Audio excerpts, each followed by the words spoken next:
اعوذ باللہ من الشیطان الرجیم بسم اللہ الرحمن الرحیم۔ تمام ویورز کو السلام علیکم۔ محترم ناظرین، آج اس ویڈیو میں کوشش کرتا ہوں کہ اللہ تعالیٰ کی بنائی ہوئی مخلوق کے بارے میں بات کریں۔ اللہ تعالیٰ نے قرآن کریم میں تقریباً 21 جانوروں کا، جن میں چوپائے، پرندے اور حشرات الارض کا ذکر کیا ہے۔ جس مخلوق کے بارے میں آج اس ویڈیو میں بات کریں گے اس کا نام شہد کی مکھی ہے۔ ہم شہد کی مکھیوں کے فوائد قرآن کریم کی روح سے سمجھنے کی کوشش کریں گے۔ قرآن کریم میں ایک مکمل سورہ شہد کی مکھی کے لیے اللہ تعالیٰ نے مختص کی ہے، جسے ہم سورہ نحل کہتے ہیں، اور النحل کے لفظی معنی بھی شہد کی مکھی ہے۔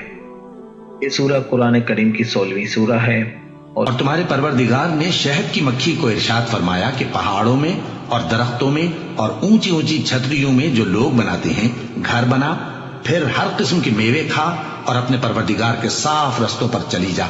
اس کے پیٹ سے پینے کی چیز نکلتی ہے جس کے مختلف رنگ ہوتے ہیں، اس میں لوگوں کے لیے شفا ہے، بے شک سوچنے والوں کے لیے اس میں بھی نشانی ہے۔ ان آیات میں شہد کی مکھیوں کی معجزانہ نوعیت اور شہد کی پیداوار پر روشنی ڈالی گئی ہے، جسے بنی نوع انسان کے لیے شفا بخش مشروب کے طور پر قرآن کریم میں بیان کیا گیا ہے۔ یہ آیات اللہ تعالیٰ کی تخلیق اور اس کی مخلوق کے لیے اس کی فراہمی کے پیچھے حکمت اور مقصد کی یاد دہانی کے طور پر کام کرتا ہے۔ قرآن کریم میں شہد کی مکھیوں کے بارے میں دلچسپ بات یہ ہے کہ ایک سائنسی نقطہ نظر سے بھی لکھا گیا ہے، جہاں شہد کی مکھیوں کی کالونی، کردار اور طریقوں کا مشاہدہ کیا گیا ہے۔ یہ خصوصیات اور خصلتیں قرآن کریم پڑھنے والوں کے دل میں اتر جاتی ہیں۔ سورہ نحل میں اللہ تعالیٰ لوگوں سے شہد کی مکھیوں کی صفات پر غور کرنے اور ان کی خصلتوں کو اپنی زندگی میں شامل کرنے کے لیے کہتے ہیں۔ ان کے رویے سے ہم چیزیں سیکھتے ہیں، جیسا کہ علم حاصل کرنا اور سوچنا، اپنی برادری کی دیکھ بھال کرنا اور اچھے تعلقات برقرار رکھنا۔ نبی کریم شہد کی مکھی سے ہونے والی جرگن یعنی پولینیشن کی وجہ سے ہوتا ہے۔ بدقسمتی سے انسانوں کی بڑھتی ہوئی آبادی اور طریقہ رہائش، آلودگی، کیڑے مار ادویات اور بیماریوں کی وجہ سے شہد کی مکھیوں کی تعداد کم ہوئی ہے۔ پچھلے دہائی کے دوران یہ بات بھی مشاہدے میں آئی ہے کہ شہد کی گر جاتے ہیں۔ عموماً ورکرز کبھی بھی اپنی ملکہ کو اکیلا نہیں چھوڑتے۔ اگر شہد کی مکھیاں ہمارے کرۂ ارض سے غائب ہو جائیں تو انسان کے پاس زندہ رہنے کے لیے صرف 4 سال کا وقت باقی رہ جائے گا۔ سن 2017 میں ارتھ واچ انسٹیٹیوٹ نے شہد کی مکھی کو کرۂ ارض کا سب سے اہم جانور قرار دیا ہے۔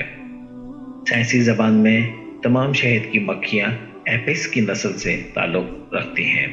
شہد کی مکھیاں رقص کی زبان استعمال کرتے ہوئے دیگر شہد کی مکھیوں سے بات چیت کرتی ہیں، جسے سائنسدانوں نے بہت پیچیدہ اور ترقی یافتہ قرار دیا ہے۔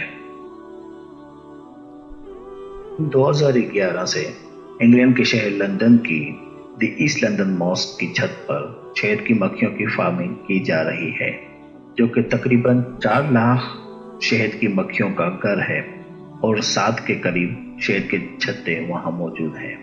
ان شہد کی مکھیوں کے پالنے والے کا کہنا ہے کہ جب ہمیں پتہ چلا کہ شہد کی مکھی میں موجود پولن کی وجہ سے جو شہد بنتی ہے وہ ہے فیور نامی بیماری کے لیے مفید ہے، ہم نے مسجد انتظامیہ سے اجازت لے کر چھت پر فارمنگ کی، جو اب یہاں کی مسلم کمیونٹی میں اس بیماری میں مددگار اور اصل شہد تک رسائی دیتی ہے۔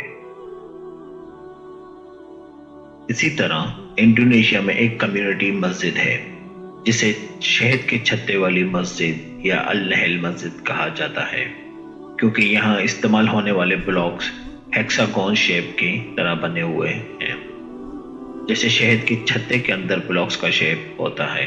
یہ مسجد حجاج کے ضروری تصور کو فروغ دیتی ہے اور یہاں کے لوگوں کو شہد کی مکھیوں کی طرح رہنے، ایک دوسرے کی مدد کرنے، مل کر کام کرنے کو فروغ دیتی ہے۔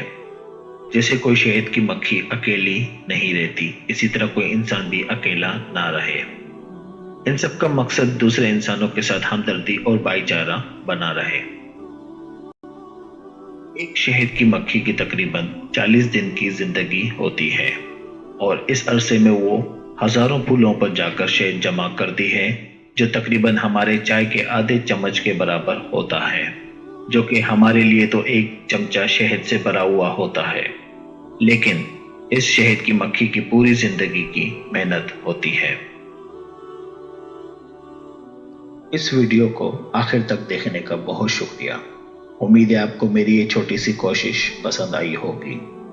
اس ویڈیو کو دوستوں اور عزیزوں کے ساتھ شیئر کر کے میری حوصلہ افزائی کریں، اور ساتھ ہی لائک کا بٹن بھی پریس کریں۔ اگر چینل کو سبسکرائب نہیں کیا تو سبسکرائب کریں تاکہ نئے آنے والی ویڈیوز آپ تک پہنچ سکیں۔ اپنے ارد گرد کے لوگوں اور چرند پرند کا خاص خیال رکھیں۔ انشاءاللہ ملتے ہیں اگلی ویڈیو میں۔ اللہ حافظ۔